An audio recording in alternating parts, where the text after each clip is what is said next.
PVC and composite decking, I feel like fall in this category of being the exact same.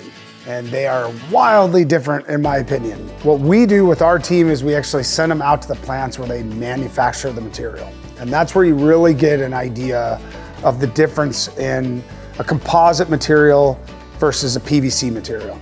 A composite material, they buy resin that is essentially reject and chips that have been ground into this very fine molecule that they're able to use for the core of the board. And that core of the board is a mix of different types of woods. So the inside of the board technically has this goulash of different types of material.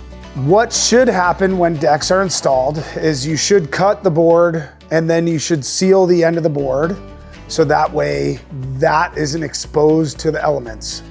Now, any type of seal is going to fail over time. So at some point in time, water is going to start to penetrate the end of the wood. Woods expand and contract at different rates. And so what's going to happen over time is that wood is going to expand and cause the ends of the deck board, the PVC that's on the ends of the deck board, to start to split. Where do we see the most warranty claims with composite material? Because of all the reasons I just explained. Plastic material has a plastic resin. They're going to take recycled bottles, more recycled decking, anything that's recycled that they consider dirty recycled material they can't return into more bottles for us. They're going to take it and consolidate it into a resin and sell it to the deck companies.